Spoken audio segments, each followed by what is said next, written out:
when they get back to the daily routine, when they get back to the workplace, and when they get back to their family, they've had an experience that's broadened them. They've started to understand a little bit more where their physical and mental limits might be.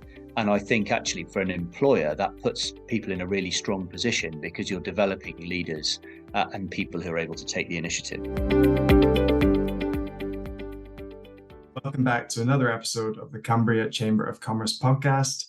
Today our guest is Lieutenant Colonel Ed Fraser, the commanding officer of the 4th Battalion, the Duke of Lancaster's regiment in the British Army. Ed's current role involves working with the Army Reserve, and he recently gave a talk to businesses on the benefits of employing Army Reservists. So we invited him on the podcast to tell us more. Ed, can you start off by telling us a little bit about your background and your career in the Army so far? Hi, Joe. Yes, and thank you very much for having me this morning. So I joined the Army as a teenager.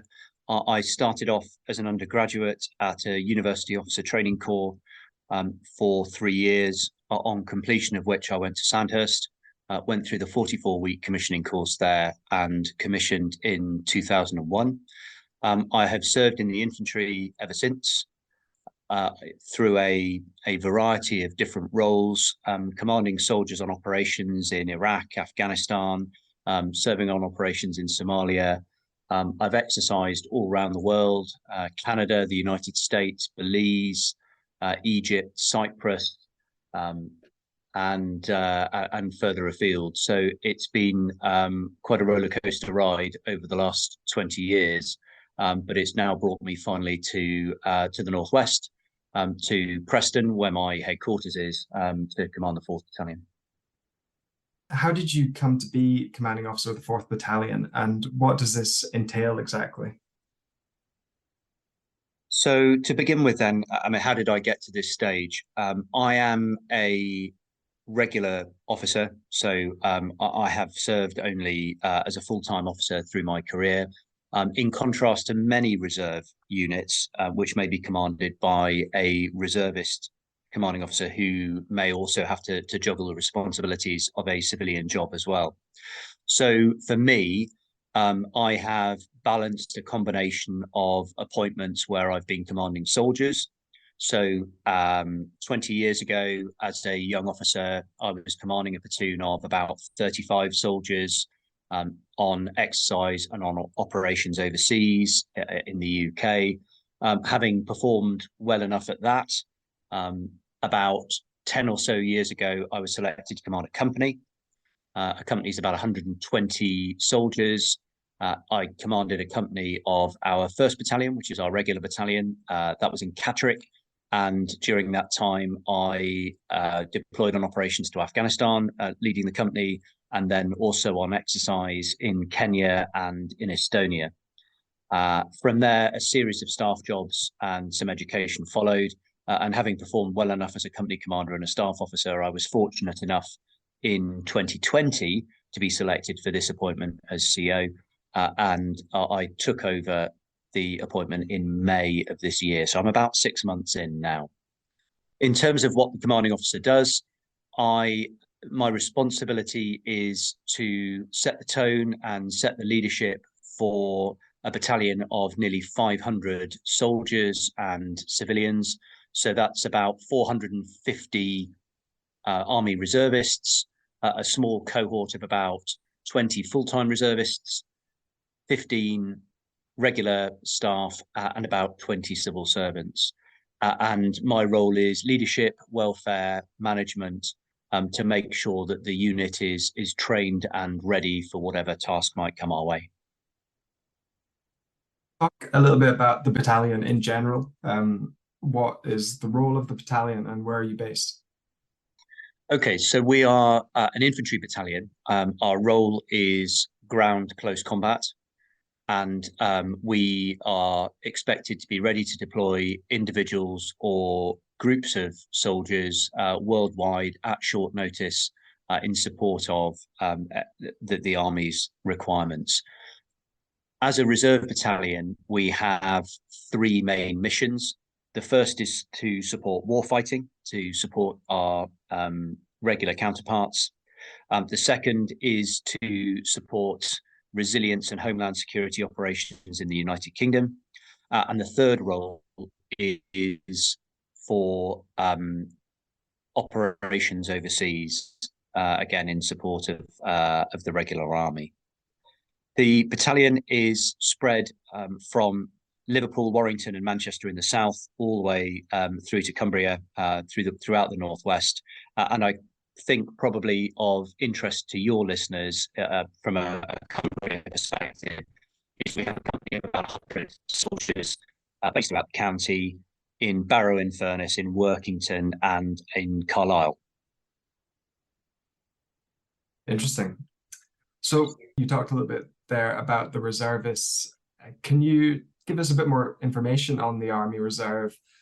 What's the training like? What do reservists do? And how do they complement the regular army? Okay, Joe. Yeah, thank you. So there is a clear complement to the regular force in the way that we're structured. So we have a relationship with our sister battalion, our regular battalion, currently based in Cyprus, where we provide them with additional forces for warfighting. That's something that was formalised in the future soldier announcements made about 13 months ago under the previous Chief of the General Staff. And that's really good because it gives us some clarity to train against. And I think what's really important about that is it illustrates that reservists are expected to train to a comparable standard to their regular counterparts, on the same equipment, the same weapons, the same tactics and doctrines. So I think that's one of the first things to highlight. So reservists are expected to be able to be just as good as a regular soldier. Of course, that comes at a bit of a challenge. For me as a regular, I am paid 24 hours a day, 7 days a week, 365 days a year to be the best I can possibly be. For a reservist, we are asking them to balance three things and keep three things in equilibrium, which is their Army Reserve service, their civilian employment, and quite often the demands of friends and family as well. And I don't underestimate that challenge.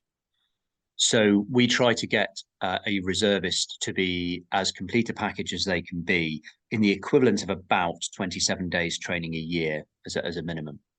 So that 27 days a year is broken down into three components. So we offer regular training in our company in Cumbria. That takes place on a Tuesday evening for a couple of hours, where people will come in after work and do a couple of hours training. We offer regular weekend training throughout the year, and a reservist is expected to attend a certain number of training events. So from a Friday evening through to Sunday evening, going out into the field and doing some slightly more immersive training perhaps.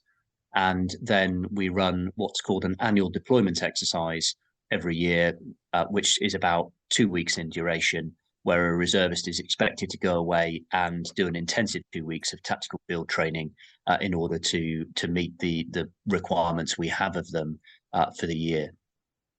What are the benefits from an employer's perspective of encouraging reserve service, and how can this be done? So, Joe, I think we could begin with the downside of employing a reservist and get that out of the way really quickly. So the first potential downside is that though that reservist is going to be looking for an extra 2 weeks leave every year in order to complete their annual exercise and qualify for that certificate of efficiency. There's also the potential downside that a reservist might get mobilised to go on operations overseas or to conduct tasks in the UK. When that happens, that's normally done in consultation with an employer, and there's an opportunity for an employer to articulate the risks to their organisation of losing that individual for a period of time. So those are the potential downsides. For me, and I would say this, wouldn't I, the potential downsides are more than compensated for by the benefits. So I think we offer a unique package to an employer and to an employee of the ability to train people in a way that they simply can't get anywhere else in the Northwest. We're offering money can't buy experiences that create personal and professional development for soldiers that they'll then take back to their workplace. And that starts with some of the things that you perhaps might traditionally associate with military service. So an individual who is punctual, respectful, presents themselves well, whether it's having polished shoes and a freshly ironed shirt, those sort of intangible soft skills that you would associate with military service. Then there are a number of other things that we can bring back into the workplace. You may have heard of things like active bystander training, which is quite popular at the moment as a diversity and inclusion package. It's quite popular in particular at the moment in universities, hospitals, and more broadly across the public sector. Well, I can have reservist soldiers complete that training online at no cost to them, and indeed I can be paying them for their time while they're doing it. In contrast, if a civilian employer is trying to get active bystander training done for their organisation, for an individual, it's going to cost about £15 to do the online learning. And if you're going to bring in an external team to deliver that training, it's probably going to cost £1,500 to £1,800 to deliver that training to 20 people across the course of the day. So again, there's a direct applicability for some of those skills that you would want in your workplace that we can offer. Then as a reservist soldier progresses in their career, we are offering lots of other benefits to them. So our soldiers are learning skills as problem solvers, as decision makers, and as leaders, and indeed as followers. So there's huge benefits there. And I think finally, we have, over the last perhaps 15 to 20 years, the Army has really got on board the idea of offering civilian accreditation for some of the military training that we do. There are obvious read across accreditation factors that you might see. So, for example, we might be able to support a soldier in acquiring a Category B driving license or a Category C HGV license. Well, you can easily see the read across into civilian employability there. But we've also engaged with people like the City and Guilds Institute, the Institute of Leadership and Management, and the Chartered Management Institute, so that as soldiers do their career courses that allow them to progress through the ranks, those courses that they're doing with the Army can also then lead to some accreditation with those bodies. So, for example, a young soldier coming out of training is very quickly going to be able to accredit their learning to a level 1 qualification in security and guarding through the City and Guilds. And that goes all the way through to someone who might have 15 or 20 years experience, might be newly promoted to major, and can go away on a short residential course and come back ready for a level 6 accreditation from the Chartered Management Institute or the Institute of Leadership and Management. So I think there's direct read across into how military skills and knowledge can be beneficial to a person's CV. I think that where we are at the moment, my impression of the employment landscape, particularly in Cumbria, is that it's increasingly difficult to hire people in. I think what I'm seeing is that there are more vacancies out there than there are people to fulfill them. And therefore, I think from an employer's perspective, you can't simply expect to hire in new skills. Therefore, I think that means that employers have to retain really tenaciously. And I think it also means they have to build skills within their existing workforce because they can't simply hire them in.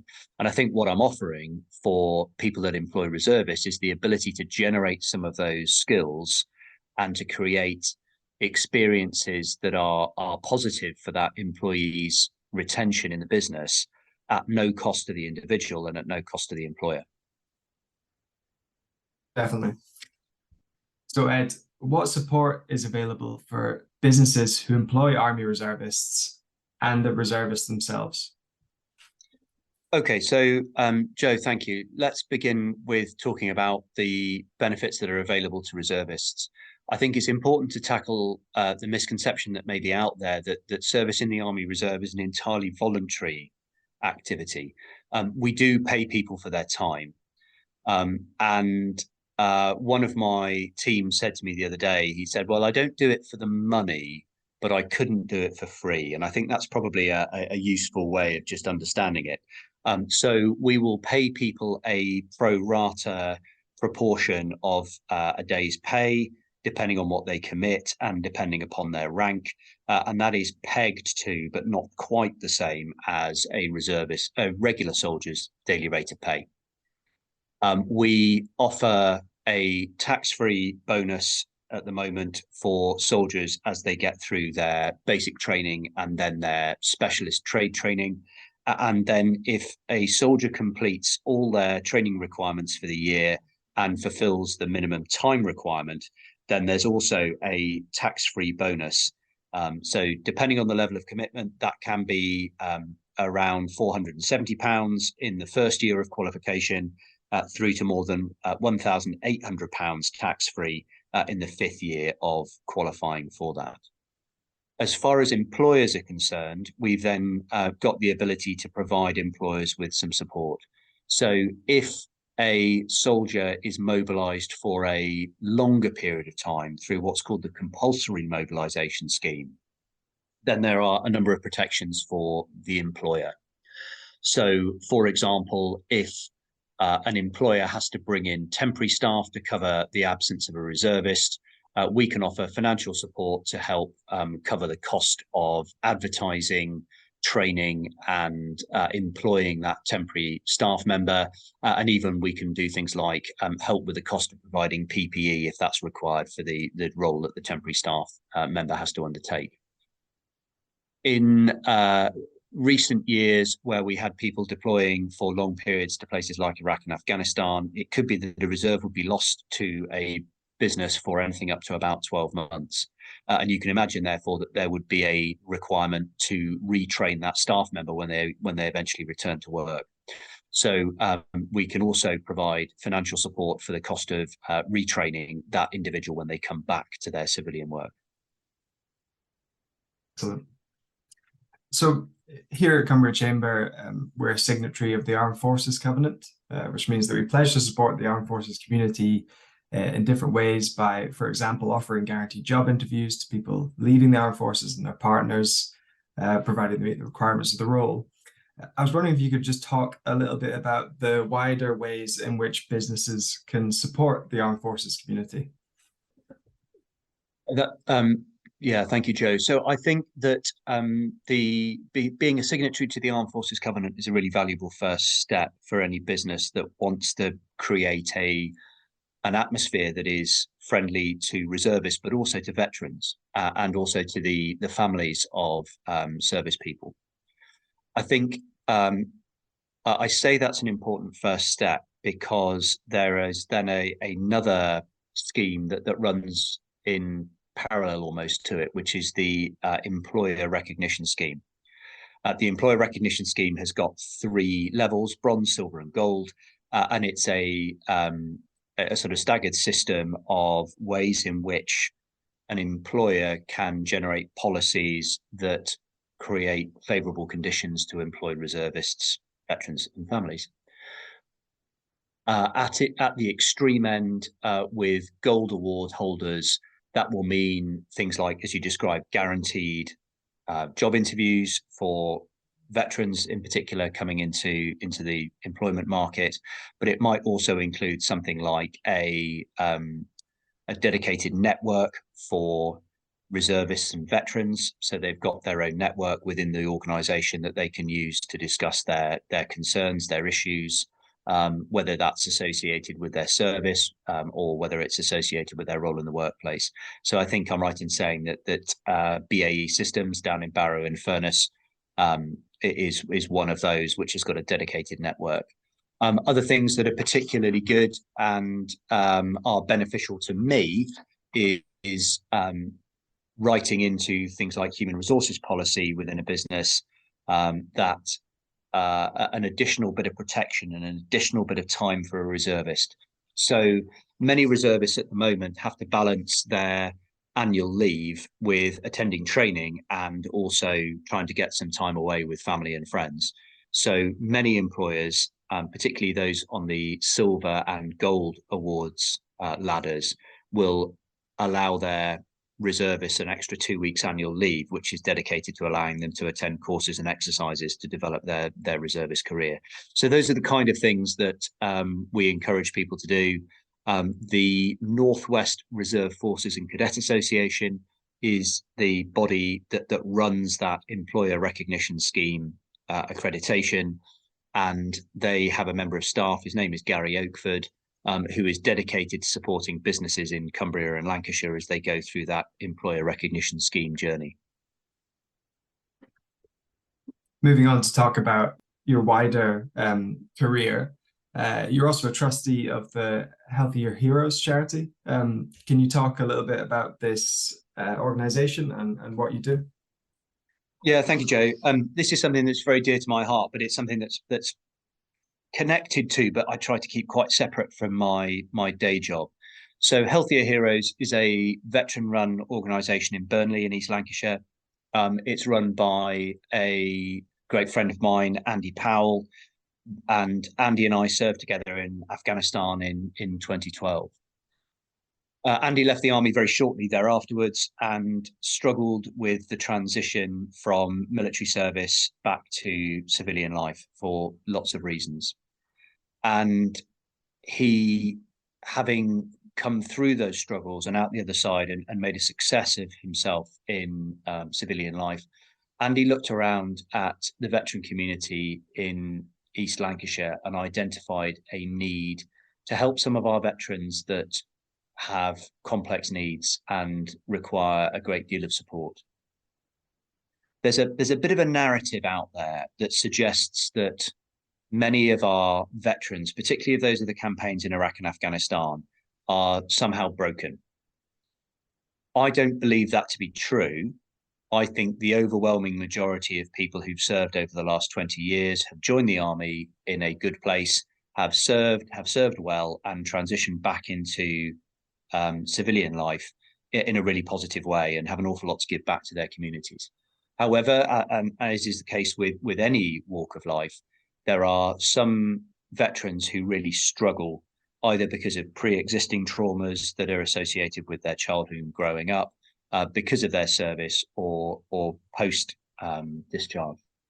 And this is what Andy and Healthier Heroes seeks to address. It's a holistic approach to dealing with veterans with complex needs. So that could be substance misuse, it could be post-traumatic stress, it could be homelessness, or it could be a veteran who's emerging from the criminal justice system. What we seek to do is bring them into a residential setting. We have a place called Bancroft House in Burnley, named after Lance Corporal Jordan Bancroft, who was a soldier from our regiment killed in Afghanistan in 2012.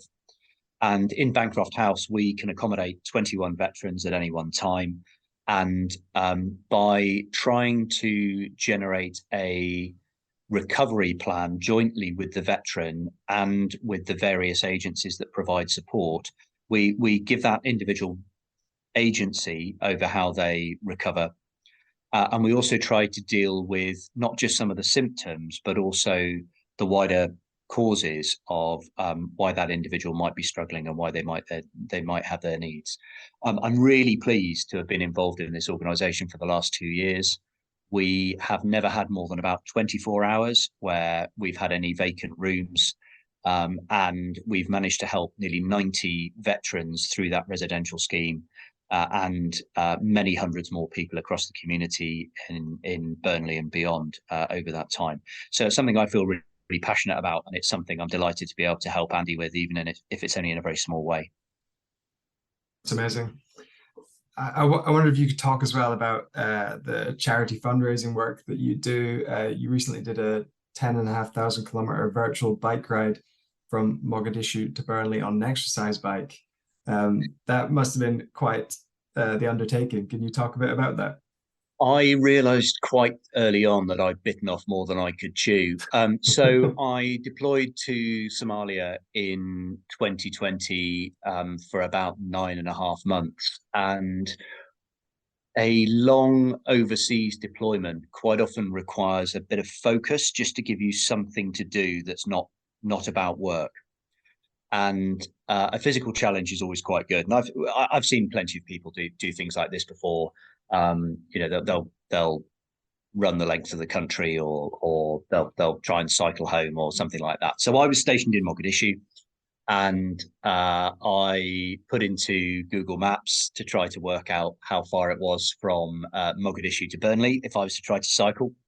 And it came out at about 10,000 kilometers. And we had a watt bike where I was living. And I thought, well, I can jump on one of those and I can pedal 10,500 kilometers. I'm quite a keen cyclist. I thought, how hard could it be? Turns out it was really quite hard.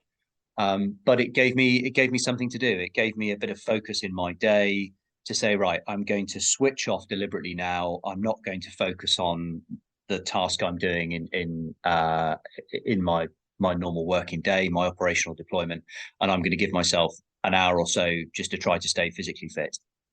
And yeah, it was hard work, particularly during a couple of times where I had to go into a precautionary quarantine because we were still under pandemic restrictions. And I was very grateful that a member of my team even transported the exercise bike to my quarantine accommodation at one point so I could keep chipping away. So I was really delighted by the amount of support that I received over about 9.5 months, cycling for about an hour and 10 minutes, an hour and 15 minutes every day. Got quite boring, but at the end, I was able to give £3,000 to Healthier Heroes, which was really valuable. And just to contextualize that, if we have a veteran that's coming into Bancroft House that is coming from homelessness or coming out of the criminal justice system, £5 will get them a toiletries pack to make sure they've got shaving kit and shower gel and soap and everything they need. £10 will get them a basic clothing pack. So again, they've got something just to get them started again. So really, £3,000 was an appreciable amount of money for what the organisation is trying to do. Yeah, that will really go a long way. Just one final question, kind of connected with the last question about the bike ride. You like to challenge yourself in different ways, having learned to ski at age 40, run your first marathon at 41, and complete a master's degree at 42. Why is challenging yourself so important? And to take it back to the subject of our podcast today, how does being a reservist provide challenges which aid personal and professional development? Yeah, I think I need something to do that stops me thinking that I'm going to get stale. And sometimes having something that will push me out of my comfort zone and stretch me is something that is really, really valuable. I didn't necessarily volunteer to learn to ski at 40. I think my wife volunteered me. I pushed myself out my comfort zone with my first marathon, largely because of peer pressure, I think, and the army encouraged me to study for a master's degree, and that was all funded and completed through the army. So I'm very keen to challenge myself, but I think what that illustrates is that actually I've been given a little bit of a push to do it, and I think that's something the Army Reserve can do really, really well. We can just push people to go a little bit further. So I have a soldier based up in Cumbria. She is an outdoor activities instructor in the county. She has just got back from the Himalayas. She has spent several weeks trekking and climbing in the Himalayas. She managed to, or the intent was to summit some 6,000-meter peaks. And this was a training activity for Emma in the hope that she can then go back and make an attempt on Everest in 2023. Those are the kind of opportunities to stretch yourself that I just don't think that any other organisation in Cumbria can possibly offer. So I take that as a particular example. We've got soldiers from Cumbria who have also had opportunities to do something different, whether that was exercising in Oman, as I've just described, whether it was supporting the government's response to the coronavirus pandemic, whether it was supporting the Commonwealth Games in Birmingham this year, or whether it's going out and exercising in places like Spain, France, and the Netherlands over the course of the last 12 months. So these things are there just to allow people to push themselves a little bit further. And I think that then means that when they get back to the daily routine, when they get back to the workplace, and when they get back to their family, they've had an experience that's broadened them. They've started to understand a little bit more where their physical and mental limits might be. And I think actually for an employer, that puts people in a really strong position because you're developing leaders and people who are able to take the initiative. Very well put. So do you have any more challenges lined up for 2023? We're just coming up to the new year. Have you got any fundraising efforts or things with the Army Reserve that you're planning to do? I would love to have some time to do some more fundraising, but I think I'm going to struggle. I've got a really exciting opportunity coming up with our reservists in 2023 that I think is going to be quite time consuming for me. There is an operation running in the United Kingdom at the moment. It's called Operation Interflex, and it is a British Army mission to train recruits from the Ukrainian armed forces here in the UK. And I'm really excited that along with me, a number of my team are going to be involved in that operation in the latter half of next year. So over the course of about 6 months, we'll be taking 2,500 Ukrainian army recruits from Ukraine into the UK to equip, to train them to quite a sophisticated standard, to then allow them to get back into the fight in Ukraine against the Russian invader. So I think that's going to be a really exciting and really worthwhile and valuable task from my perspective as a leader and as a soldier. But I think it'll be hugely valuable and worthwhile for any reservist who's involved in that too. So finally, Ed, where can people follow you on social media, and where can people find out more about the Army Reserves if they wish to do so? Thanks, Joe. You can find me on LinkedIn, Twitter, or Instagram, and we'll get those addresses in the show notes. But more importantly, I'd encourage people to follow the 4th Battalion on its Instagram feed. There is an opportunity if people want to know a little bit more after that. You can learn more about us through our Facebook page. You can search online for Army jobs or search online for 4th Battalion, the Duke of Lancaster's Regiment, and that will let you know where your nearest Army Reserve Centre is. So we've got 3 Army Reserve Centres in the county, on Holker Street in Barrow-in-Furness, on Annie Pitt Lane in Workington, and at Carlisle Castle. There will be somebody in each of those places, typically on a Tuesday evening, if you want to pop in and find out any more about reserve service. What I'd encourage anyone to do is, if you're at all thinking about the possibility of Army Reserve Service, come in and talk to one of my team about it. There can be a misconception that you need to be hugely fit, hugely determined, and incredibly bright to be a successful soldier.